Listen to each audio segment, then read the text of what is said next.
Alright, hello everybody, this is Demon coming back for another round of Final Fantasy. This is my third attempt at making this, and before I begin, I want to give one heads up warning. For those who are worried that this is going to contain spoilers, it will contain spoilers. So if you are not in and have played Shadowbringers combined with other DLCs and such, please don't watch this if you don't want to get it spoiled. This is your time to run. Otherwise, you're stuck here and there's nothing I can do for you, so don't yell at me. Again, as I always sit there and say, if you haven't watched the update video, yeah, this is what my character looks like. Yay. Otherwise, I'm really trying to. I keep, this is my third attempt coming up with this. The first one didn't work too well because I accidentally didn't realize that OBS decided not to record. Well, not record, but did record, but decided to kill my audio because for some reason it took out the audio of my headset.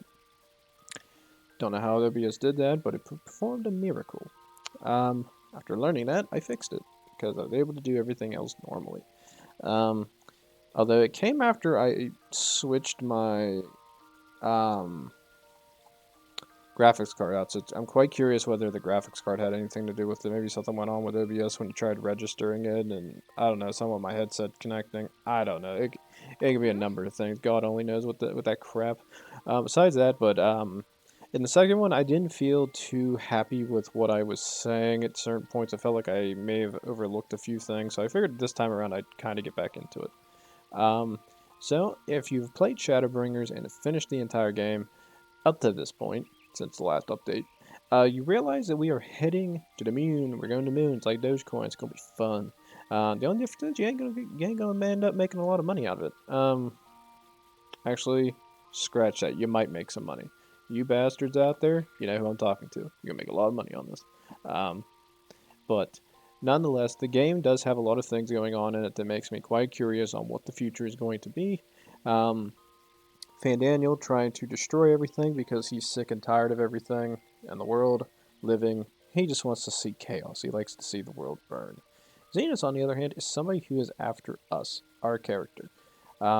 He is, as he sits and says, he is truly looking forward to another moment where he fights us, and it results in him getting that feeling of true joy of being able to fight us one-on-one.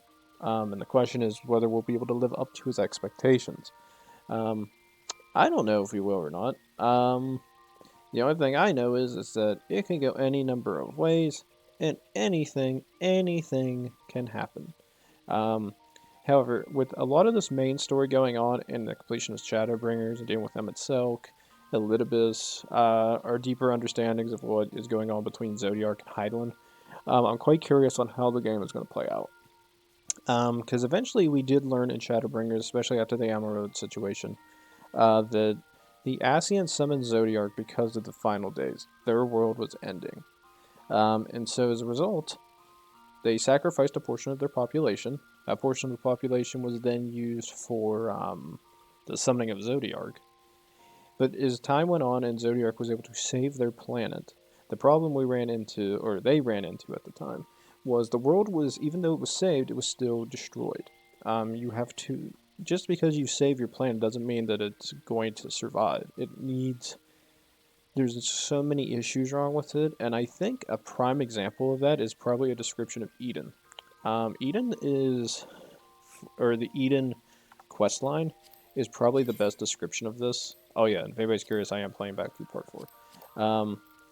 If you play through Eden, Eden is a prime example of what's going on in the first. We saved the first, but it's still not saved from the primordial light. And I think what is going to go on with some stuff is we kind of have to rebuild the area that got pretty much destroyed by that light. Anything out in the wasteland. And we have to bring in, through fighting primals, the different the different attributes of the land that is needed to bring life back. We fight all the old primals that we originally had to fight. We could probably see that through Duty Finder. You have to fight pretty much everybody from Realm Reborn. You have to fight, actually no, it might not be in there. Probably under this. You have to fight Ifrit. You have to fight Titan. You have to fight Garuda. You don't have to fight him. That'd be kind of cool. Um, who else do we have to fight in this? I don't think anybody else is really involved in this. I know we fight everybody there. We fight Leviathan. Maybe a lot of those guys got added to... Might have been trials. Maybe they are under this. Is that considered under this? Yeah, I actually don't remember where they'd be at. I thought they would be there. Maybe they're all under trials. I'm just a blind bastard who can't see. But yeah, we fight all the old primals that we remembered from Realm Reborn. It takes us through to being able to fight them, understand them, and then use the attributes that they are known for to bring life back to the land. And then we get to the eventual point of light and darkness. So what makes me quite curious in those aspects, into the fact that we're able to do all this, as we bring life back to the land, is similar to probably in a way to how Zodiark works. They sacrificed portions of the population, they brought those attributes back. We, on the other hand, fought primals and brought the land back to where it was supposed to be at by fighting and killing them. We didn't sacrifice anybody as a result of it. So it makes me quite curious on how that approach is going to get made into further into the story. Because in the end, we learned that Emet-Selch was going to bring back the original ones that sacrificed themselves to summon Zodiark. Those are who he wanted to bring back. That was the goal. And sacrifice all of us as a result of it. So as a result, it makes me really curious on how that approach is going to get answered. Because we learned from Emet-Selch that Hydaelyn defeats Zodiark. And Zodiark is shattered. And we now have 13 worlds that exist, 13 shards. And as a result of those shards, each one has a little bit of an attribute that they can bring back into the source, but it ends up creating an Umbral Calamity. The 8th one was supposed to be the primordial light coming in and causing utter destruction. But we stopped that. But the one thing that we learned while playing it is the fact of Anad and Azim. And then further into the Ascian story, we learned that our character is the sundered version of Azim. We are the 14th seat. We still have access to that gem from Amarot. My curiosity is resolving around this, which is, but before we get into Azim further, is Vanad. We learned that Vanad is the heart of Hydaelyn. Hydaelyn is a primal. Zodiark is a primal. Hydaelyn defeated Zodiark, and Hydaelyn is the last remaining primal in its most, I said, grandest stage. If I would sit there and say she is the most ancient of primals, she's the second most ancient, and she is now considered the most powerful. My curiosity is in Vanad's position of what is going to go on into the Endwalker series, which is Vanad is the heart. She makes warriors of light, but she doesn't temper anybody as far as we know. And my curiosity goes into this. Emet-Selch, with the Ascians, were able to use their knowledge or power to bring up empires. We had Allegan Empire and Garlemald. Emet-Selch involved primarily with Garlemald. I think he does play influence in Allegan, but I think primarily Garlemald is where he plays the biggest hand at. Especially as a leader and eventually dying and causing utter devastation. He don't care. And I know I've seen people bringing up the fact that Sharlayan, one of the places we will be going to, Old Sharlayan specifically, it has several instances where it looks somewhat similar to Amarot in certain buildings, if you watch the trailer. So I kind of agree with most people that were kind of giving their opinions when it started making me think, which is, if Emet-Selch was able to do this stuff, what is stopping Vanad as Hydaelyn, as her heart, from doing something similar to Emet-Selch is doing? And Old Sharlayan is the vestige, the last hope that she has. It has knowledge that we can't even begin to fathom. And it is accumulation of all the knowledge from the Ascian times until now to basically have all this information, and they don't want it to get out. Are they hiding anything that we don't know? There's a lot of locked rooms in there, even as we saw in the trailer with our boy Grahatia learning more about the source, and they're saying there's still more secrets to tell. My question is whether there's more info than we even understand or can comprehend that old Charlian knows. That their people, especially at the upper portions or the upper echelons, know that they don't want to get out, and they keep these secrets hidden to the best of their abilities. That is why they try to remain neutral and do not get involved in conflicts. They are the keepers of this knowledge, but not sees them as the last surviving vestige if anything goes wrong throughout the rest of the source. And if anything does go wrong, they can be somewhat, and since it's based on it is on an island, it is they're designed to be the last vestige of hope if something ever goes too crazy. Because it does make me quite curious on whether that is going to be mentioned, whether that's going to be expanded upon. The one thing that is really making me curious, because I want to know why, is will Hydaelyn be willing to speak to us about Azim? Because as far as we understand it, the Nott and Azim did not get together. Those two had disagreements. Because from what we know, Azim did not side with Hydaelyn.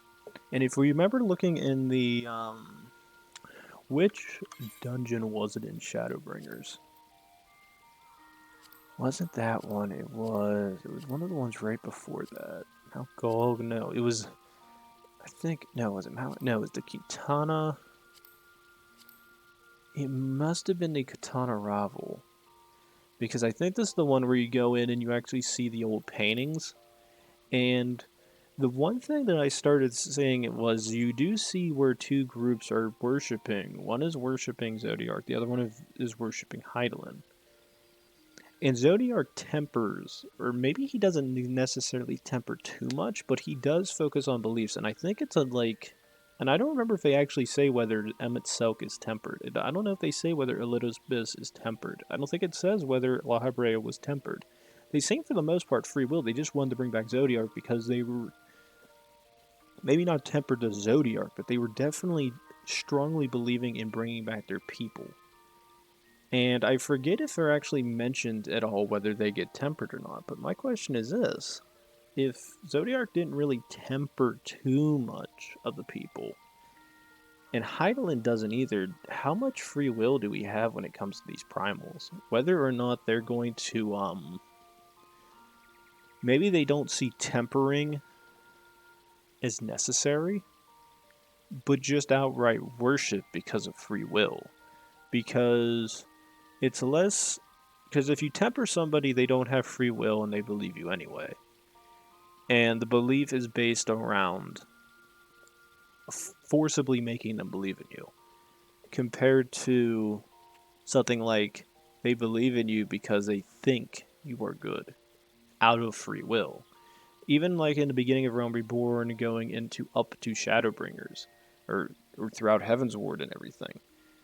Minfilia, Cryo, everybody sits there and goes how great Hydaelyn is. How she is the mother, how she is the one person that understands and wants to protect us. That belief is much more powerful than forcing people to believe in something they don't, because their minds are not their own. So I'm wondering how much that is why Azim did not side with her. Because Azim saw what was going to happen if he put his faith entirely into this.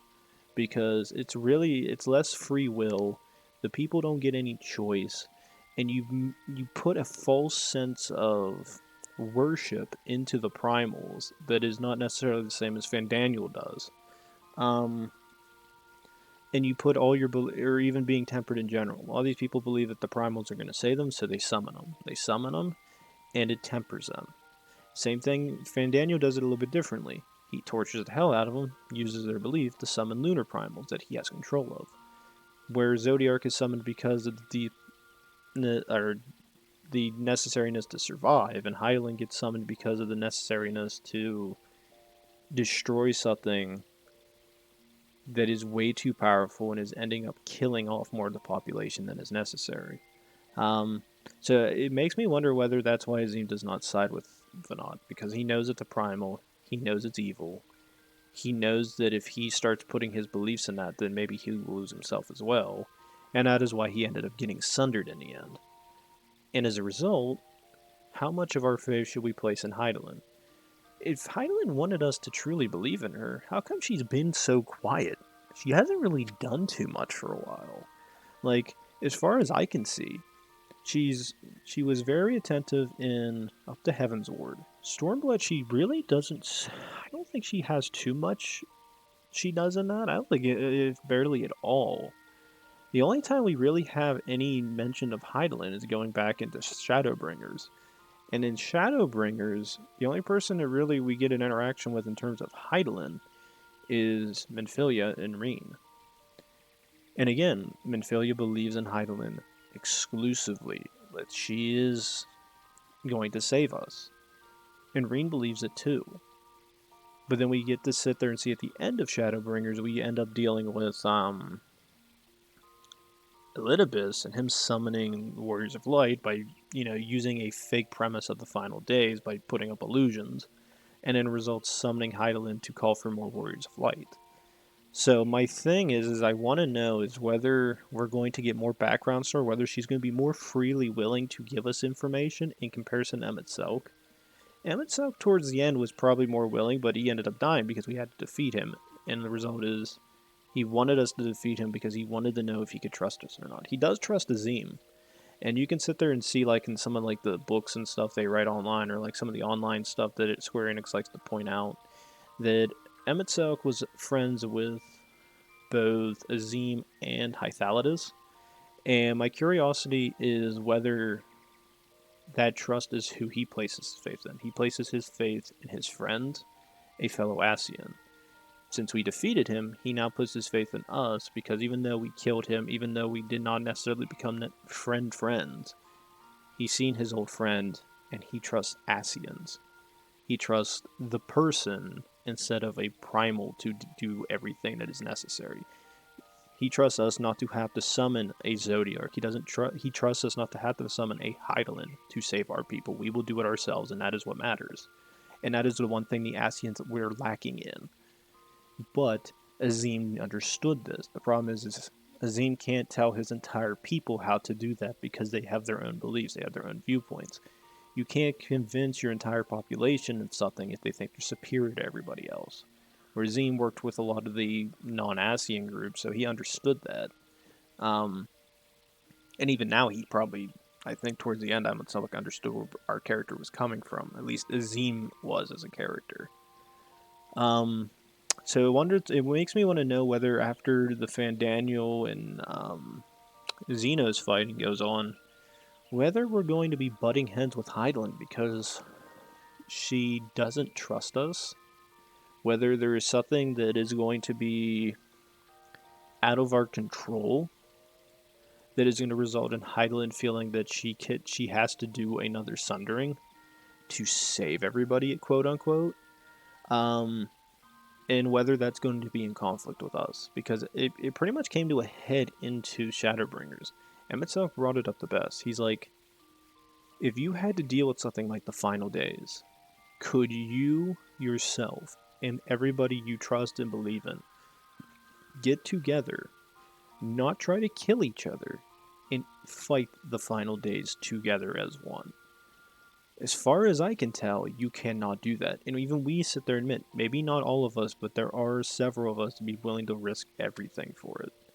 Scions would be willing to risk it. I think the Grand Companies, at least the leadership, would definitely be willing to risk it. And I know everybody looks at our character, the Warrior of Light. So I think combining all of us together, at minimum, Eorzea would be willing to fight for everything. Doma, I think, as well, under Hien. I would definitely sit there and say Garlemald is a bit of a... It's a bit of an outlier. I'm very curious on how it's going to work, because I know... I forget whether they say Hythalides ends up dying due to being sacrificed to Zodiarch, or whether he gets sundered or not. Because if he gets sundered, The only two people that I can see him possibly being is either Xenos, because he keeps referring to us as friend a lot, and even Hydaelyn did that as well. Or maybe Fandaniel knows something that we don't, and maybe he's playing something that we can't figure out. Um, Either way, I don't know how it's going to go, and I'm just sitting here like this the whole time. I want to know. I want to play Endwalker. It comes out at the end of the month. I'm quite curious on how this is going to work. I want to know more about the story. I want to know where it's going to go. I want to know whether we're going to have a big fight with Hydaelyn, because I have a feeling we might, because something is telling me we will, because something's going to come up in ahead. Because even then, getting into the other stuff is in New Game Plus, and it's already stuff I completed. Um, I know for the story, they definitely said you want to do Binding Coils of Bahamut if you wish, because it adds more to the story, more background stuff. So if you haven't done it yet, I recommend it. You can do all of it in New Game. You can pretty much do it all with, uh, what's it called? Undersized party. You could probably do it at level 80. The only people that might have trouble, I would say, is maybe the healers or any other low damage people. Otherwise, you probably will be fine as by yourself doing this entire thing. You can do the entire series by yourself. I did it. You can do it. Because it definitely gets in with Louis Wall and how the fact he betrayed what old Charlian as a nation decides, which is not helping people. He did not stay neutral. He fought. Scions are full of Charlians. Um, and they are willing to fight.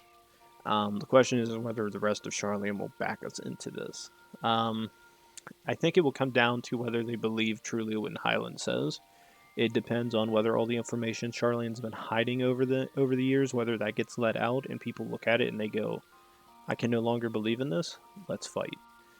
But instead of putting our faith in a primal like Hydaelyn, because if she has any secrets there that we don't know about, I mean, again, Emet was able to build Allagan, and more importantly, Garlemald up to such high standards. There's no telling what Hydaelyn has done in the background that we don't know. She might be telling them so. She might have influenced certain people. She could have come out and did exactly as Elidibus did and have that influence. The only issue is the question is whether Emmett Selk, Elidibus, and Labrea knew about it. If they didn't know too much about it, then everything apart from their doing the rejoinings were for naught, because Hydaelyn had a backup plan set for an emergency. The question is whether that's going to come into play or not, and I'm quite curious on how that's going to work. And it really wants me to know whether going into it is whether there's going to be another sacrifice like Louis Wall, whether one of our character friends are going to do it. I doubt we'll do it because, again, they're going to keep milking this for what it's worth. Warrior of Light is probably going to live. Whether you like it or not, we're probably going to live. I'm 99% sure, because they're not going to let our character die off. It'd be cool, but I seriously doubt it. At the same time, Alexander is another one that makes me quite curious on how it's going to be approached. Because he said Alexander's another one of the raids you want to do, because it does have story impacts. It might have some of its story get involved into the game as well for Endwalker. And again, what my curiosity is getting into is, if you play through Alexander and you reach the end, you learn that Alexander has went through every ounce of history. It has allowed every single outcome to occur. And it was saddened by the fact of how all of them, except the one we are currently in, went different ways and didn't end in a good thing. They let the goblins win, and the goblins killed everything. It probably let us win in a couple situations, but it didn't work correctly because of certain aspects that occurred. I want to know whether Alexander has more to go into the game or not. Does it have an impact on any of the knowledge that old Charlian holds inside of it? And whether how far back could Alexander go? Because we learned that it can go as far back as the birth of two people who ended up leading another, who gave birth to other species of the same race with the same hair color that eventually ended up in the future, that resulted in those two heading back to the past to live their lives. So what makes me wonder is, how far back can Alexander go? Is this primal, this one in particular, was it able to go back all the way up until the Ascians' point of view? And if it could, whether it had any hidden knowledge that it spread to future generations. Because it does make it kind of play out like that. Like, it can do this. The question is whether it did do it. And I forget how far back it can truly go. As far as I know, it can go back as far as it wants. Even before it's summoning, because it has control of time. I think they even make a mention of this throughout it, because it will transcend space and time. How much does Alexander know? Is there anything hidden inside Alexander that can get brought into Old Charlian? I want to know. It's going to be quite curious to sit there and see if even maybe Alexander gave a bunch of secrets to Old Charlian as well, and Hydaelyn uses it to her advantage. It's a fun aspect. It makes me really wonder if this one's going to have a huge impact into the story. I would recommend doing Alexander if you haven't done it yet, because I think it would be really cool to sit there and see this one get brought up. Omega, I'm not too sure how much of an impact it's going to have into the story. I'm quite curious nonetheless. Hopefully we get to see our little boy here, the little Chocobo boy. I want to see Alpha come back. That'd be cool. But I know whenever I watch some of the I think the gameplay for it, I did see a couple enemies that appeared to be smaller versions of Omega. At least one in particular. So I'm wondering whether Fandaniel and Xenos will have any prototype weapons. Maybe even Garlemald had access to, of them making, smaller, more compact versions of Omega to use for the wars. And whether it's going to be having a wide use in time in terms of actually fighting into the game. Because I assume they must have had some type of reverse engineering or something they used to create these things. As I said for Eden's like kind of my opinion on how that stuff's going to work. I don't know how much that can tie into it, but it does make me curious in terms of the Zodiark stuff on how they rebuilt the planet. Crystal Tower, again, this one's a go-to because of Shadowbringers. I think you have to complete it anyway, so you have no choice. So I don't know how much the Crystal Tower is going to play into it. I assume a little bit with Gratia being involved. Maybe something will go on at the tower, but in the end, who knows? Shadow Hawk, I think, is another one that I recommend doing. It's really not that long, and you can get into these dungeons pretty quick and finish them very fast. So if you can do them, one thing that makes me quite curious is because if you look in the trailer, there's at least one enemy that I think plays in terms of an enemy that comes from the void from the 13th. It's that four-legged one, long face, very long body, looks like a freaking wiener dog. I forget what the name of them are called, but I think you fight him also in the Crystal Tower in the Labyrinth. I think it's like the first group of mobs you fight. And you see them in the trailer. My question is whether how much this is going to play an impact. It makes me curious as to whether the Void's going to be being used at all as an Umbral Calamity. And they keep coming back. And when you do that, it also goes into Warring Triad too, because of Alag. There's also an individual who you discuss stuff with throughout the entire series, who's also from the 13th. And I want to know whether they're going to use that character at all when it comes to that, because it would be a nice tie of Warring Triad, that character, Shadow Mohawk, getting into a lot of the Void stuff from the 13th. Because in my personal opinion, they probably could use the 13th as its own separate expansion when you go in and try to cure it. The question is whether you can or not. Then it also gets into the point where whether everybody can actually repopulate it or not. Who the hell knows? Return to Avalis, I don't think this one will have a huge impact into the story. Maybe some of the characters will pop up, but I even then I still recommend doing it because I did find this to be a very enjoyable alliance raid nonetheless. It was more challenging due to the fact of certain bosses. Very fun.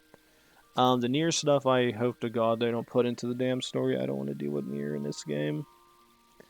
It's not like I didn't like the Nier one. The Nier one is okay. Like, the story is probably below average in my opinion. The dungeons are good. They are actually pretty goddamn good. But the story makes absolutely no sense. The best thing that came out of this is people getting their 2B leggings so they can have a fat ass. That's probably the best thing that came out of this for those people, so they can run around with those. As you can clearly see, I do not have those on, because there's no point in me having this character run around like that. Again, I don't see the point of my character having a fat ass. I just like, if I like, just add the slider if you want people to have access to that if you want to. Otherwise, who cares? The upstairs department's where it matters usually. The back half, yeah, just more junk in the trunk.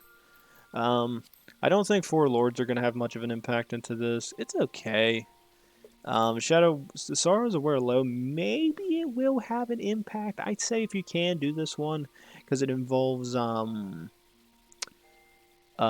Gallus. I want to say this one might have somewhat of an impact into it because it involves Garlemald as a whole and you rescuing some areas. Well, one city in particular, and you fight his adopted kids.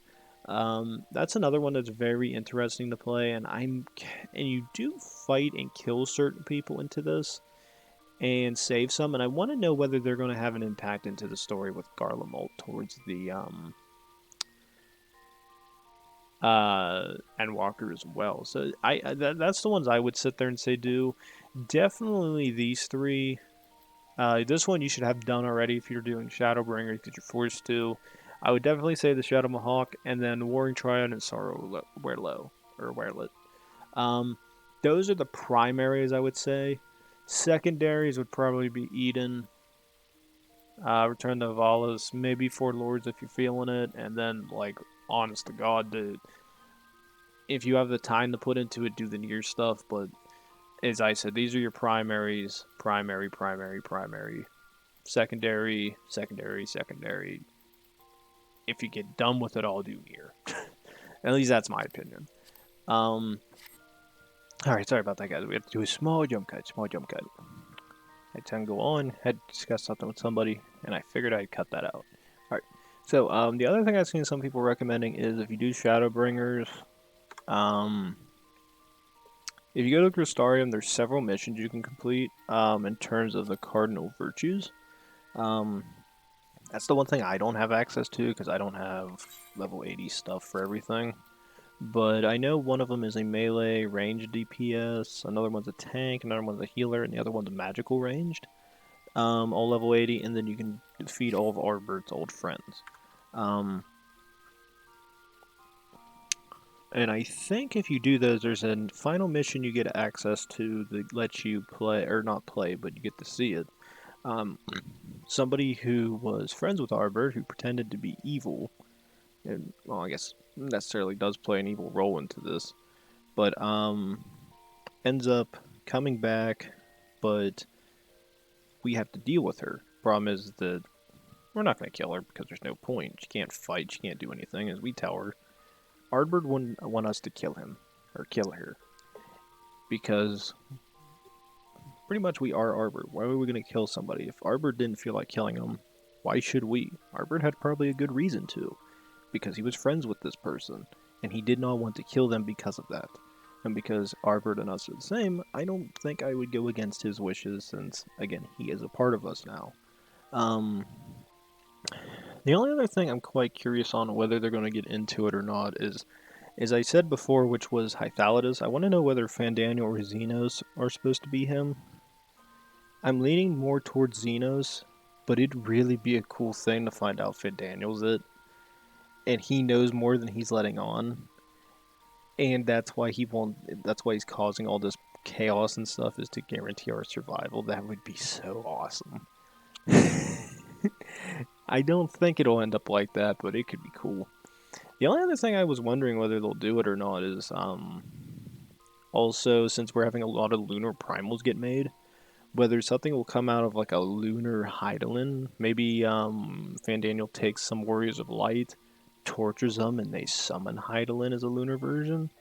Whether that's going to have an impact or not, that'd be something else that's really interesting in my opinion. Don't know if we'll go with that, but I mean, who the hell knows at this point. Besides that, I just don't know where else the story really can go beyond that. I definitely am looking forward to the Island Sanctuary because I know with housing, I usually never got involved in it too much. I know it's too much of a pain. I don't have enough money to be able to deal with it.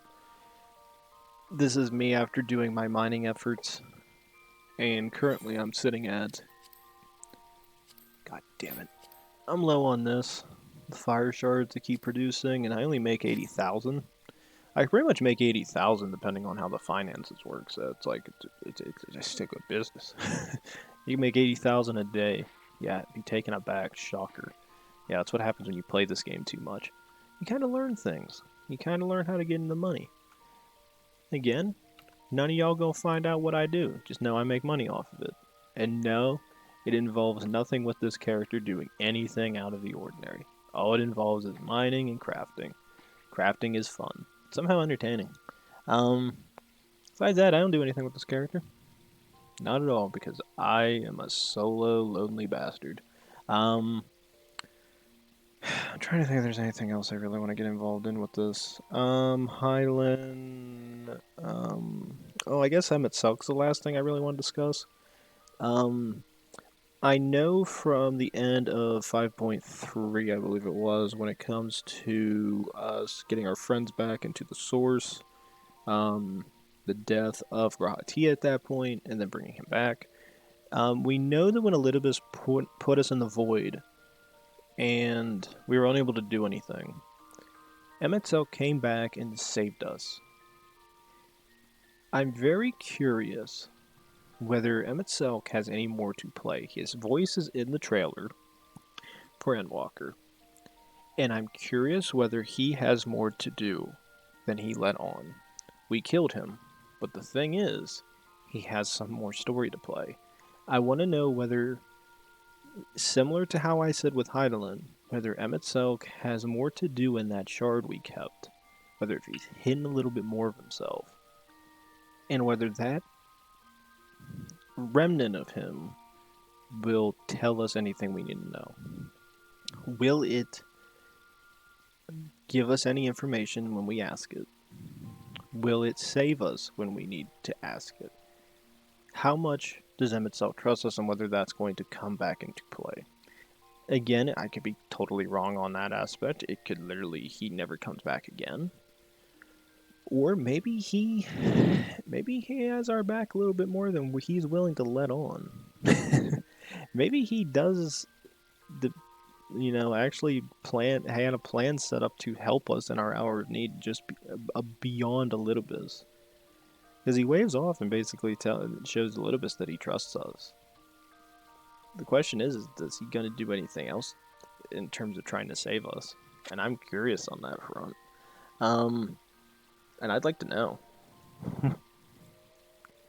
Because it'd be awesome to see him come back one more time. I love the guy who voice acts him. I love his character. Everything about Emet-Selch is just amazing.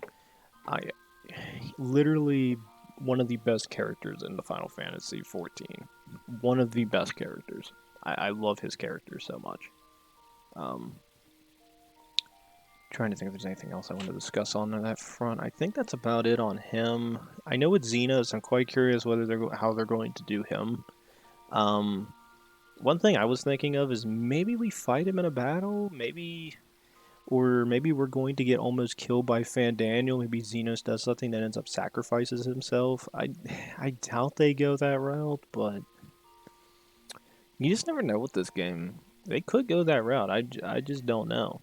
I mean, it'd be kind of cool to sit there and see him sacrifice himself to save us, but it makes me wonder whether it would be because of Fandaniel or Hydaelyn. And that's what I sat there and thought about. I was just like, maybe he will sacrifice himself, just not in the way we're thinking. Maybe that's where the conflict with Hydaelyn begins, is we defeat Fandaniel, killing him, Xenos fights us, we get our glorious fight, he's happy, he's wounded from our fight, Hydaelyn comes in, plans on doing something, we don't agree, she tries to kill us, because again, she doesn't care. She's a primal. She can get any other warrior of light, and something involving that gets Xenos to try to protect us, and he ends up dying. That'd be cool. That or maybe we really do become friends. I don't know. It'd be cool. You know how cool it'd be to have freaking Xenos as a friend, and he actually comes around and helps you? It'd be creepy as hell, but it'd be fun. Actually, no, I can't see that. Lise would kill us. Oh, would she kill us? Oh, God, she would kill us. And Fedora. Yeah, those two would probably want to kill us. Yeah, that probably won't happen. Scratch that. I think it's 6. Yeah, scratch that one. I don't see them letting Xeno survive. He's too much of a loose cannon. Unless there's something that goes on in terms of him remembering himself with Hydaelyn, if that comes to fruition, then maybe if he gets a little bit more sane and a little bit less crazy, maybe something comes of it. But I just can't imagine where it goes. Again, I'm just throwing different ideas that I'm thinking. Maybe other people are having similar ones. Besides that, I think that's all I want to know about. I know we have 2 new locations. I know Old Charlian's supposed to be the new Crystarium. And I know there's that new town they're also doing. I don't know what's going to go on there as well, but nonetheless, I'm still curious about it. The only thing I know is I really want to play this story, man. I really, really want to play. And I just want to know where it goes. I want to know if any of my ideas are going to come out into fruition. I want to know whether any of this stuff is going to get played out the way I'm thinking it's going to get played out. The only other thing I probably want to discuss is whether anybody's going to die or not. In terms of all the characters in the game, in terms of the Scions, I'm going to go with Scions. We're going to keep the group very concealed into our group of friends, the ones we have the most direct contact with. We have Oriange, Thancred, the twins, Alize and Alphino. We have Kryl, Tataru. I already said Thancred, right? I must have said Thancred. Oh, Y'shtola, Gratia. Lise, I guess you can still count towards it, just not too much. But I'm wondering whether anybody in that group of our friends is going to end up dying. I hope they don't do another one of those stupid things where Y'shtola goes to the live stream again. That would be utterly stupid. You did it once. Everybody thought it was cool. Second time, self-sacrifice thing. It took Emmett Self to save her. Don't do it a third time. Because I love Y'shtola's character. She's badass. But you can't keep saving her with cheap stuff like that after all. Eventually, at some point, we reach a point where it has to end. If I had to guess, I think it's going to be one of the twins that die. I think I could lean more towards... Alphino. But I wouldn't be surprised if Alize died either. Again, it comes into that self-sacrifice like Master Louisoix did. And I could see one of those two doing that to save the other or to save us. So that makes me curious. Thancred, I can't really imagine killing him off too much. I just don't know where his character... I just don't know what they're going to do with him as a character in the game. That's really what makes me curious is a lot of the Scions. I just want to know where they take him to. I don't imagine them killing off Thancred. That'd just be weird. I mean, if they did, his character arc's pretty much where it needs to be at. His death really wouldn't... In terms of the story, probably wouldn't be too impactful, but it'd be sad nonetheless. Oriange... I mean, they could, but I just don't. I'd rather see him live because I like his character.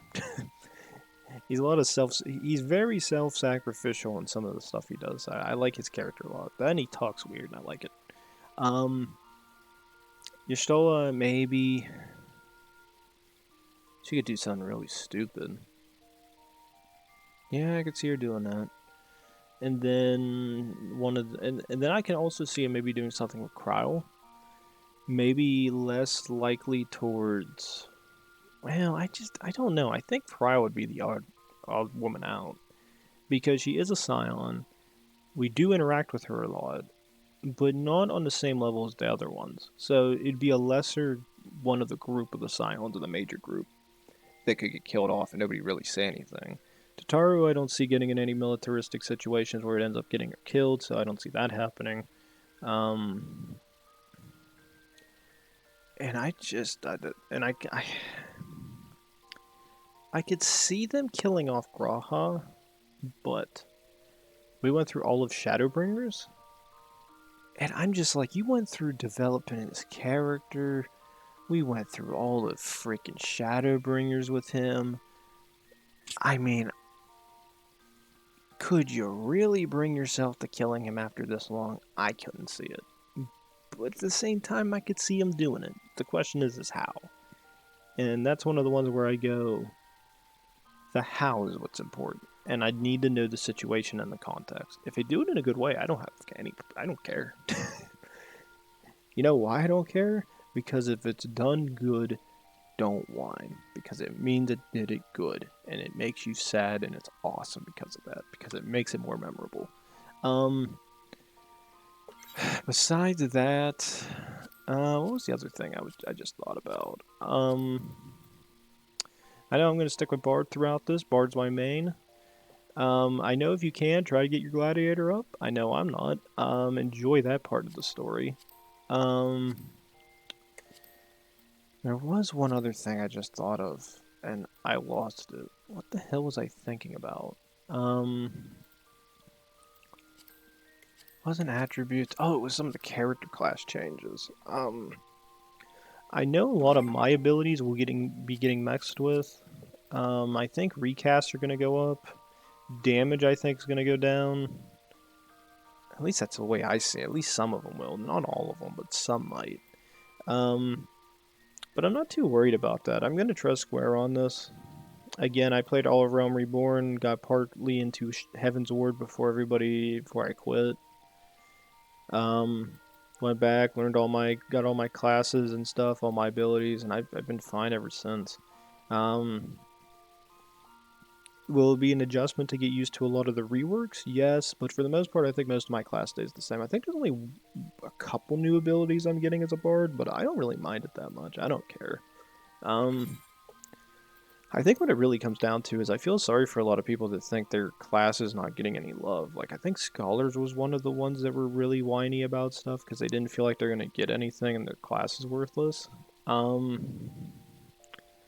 run off a policy of this. If you've been playing this game since its beginning, which is if you did play up to 1.0, the very least you probably played until Realm Reborn. If you were that worried about whether your class is going to be perfect, why are you? You're still playing this game, and your class may have been even less foundationally good than it is now. So what are you complaining about? I don't care. As long as I can keep this stuff very simplistic and I ain't gotta care about anything, I'm good. This class simple. I don't have to know how to play. I just know it's easy. It's like most of these abilities. I haven't even used these damn things in a while. I don't like Apex Arrow that much because it doesn't feel like it works. And these are the main two I use whenever it's like secondary stuff. These are like I like these abilities because it helps my team out. And I haven't been able to use them for a while because I just don't play any of the high-end stuff, so I don't care. Personally, I'm going to trust Square where it's at. I mean, whatever they change in this, I'll see how it goes. I mean, I know they're getting rid of the belts. So that's the other reason why I would recommend doing a lot of these old raids and stuff, because these things are all going to be getting a buff, and there's no guarantee that buff is going to work at first. So if you're trying to do them, you're probably going to want to do them now, so you ain't got to worry about it. At least that's my recommendation, because there's no guarantee those buffs are going to work right away. They're going to have to offset them, they're going to have to mess with them, and, finagle into it until it becomes perfect. And even then, there's no guarantee. I mean, it's just basically how they're going to have to work with it. Especially if you try to do higher level stuff with, like, minimum eye level. I would say this, though, if Square wants to have some fun.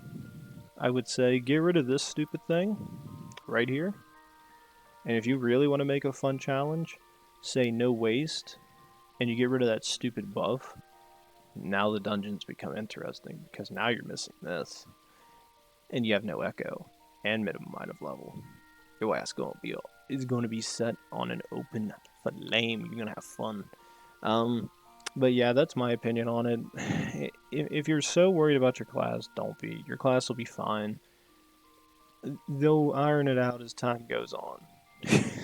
just trust with the magic. I trust that my class will be fine. I don't care. I know if some people are getting ready to go for, was it Reaper and Sage? I think the other one is now. I know Reaper's going to probably be the big new melee DPS, so if you have that Lancer and you want to become a Dragoon, definitely try to get into that to the best of your ability. I don't know if they said Sage needs anything, so I don't know if there's any of these you need to really do to get ready for that class. Pretty much we're all going to work together. But I definitely am curious for Reaper. Oh. That might be one of the classes I end up deciding to play as, because I kind of like to play as that class. Mainly just because I'd like to see my character in all black and sit there and run around killing things. Kind of funny. Beyond that, though, I don't think I have really much else to add to this. As I said, I trust Square. I trust that my class is going to be fine. I'm not going to throw a hissy fit. Maybe in the future, maybe my Bard class can finally get an actual thing for an expansion and be the main character. That'd be cool. I'll look forward to that eventually, but I'm not going to sit there and pretend like it is. They can do whatever they want. I respect Square's decision. I enjoy this game. I give them money. I get to play games. Who knows? So with that, all I have to do is say is please like, subscribe, leave a comment down below. When we come back, everybody, I'm planning on making this a separate episode. It's going to be like an hour long, so I'll probably release this as a separate episode for a day and just do no like Mass Effect for one time, probably next week. Maybe I'll do it Saturday or Sunday. I already did the Mass Effect episode. Maybe I can do this Saturday or Sunday. Maybe Sunday. Actually, you know what? I'll release this on Saturday. I'll roll with that. That works for me. Because then that means I can kind of take more of a break tomorrow and get prepared, or get set up to be ready to record for a couple days. So yeah, that works. So please, as I said, guys, do those things. Hopefully everybody's okay with me kind of getting my ideas out there. Hopefully I'm not wrong. I probably will be wrong. I mean, take everything I say with a grain of salt. There's probably some things that I might be missing, I might be forgetting. There's some things I might not know about to its entirety, but I for the most part, I do have a general consensus about this game's story, and I'm hoping that I'm not as wrong as I think I might be, because that's the one thing that worries me. I hate being wrong. Well, I hate being wrong about stuff I probably should know. That's what I hate. Otherwise, I'm usually fine with it. If I'm wrong about something, then I'm wrong about my predictions, and I'm fine with that. Nonetheless, I still enjoy this game. So as I said, please do those things, guys, and I'll see you in the next round of Mass Effect, following day. See you then. Thanks.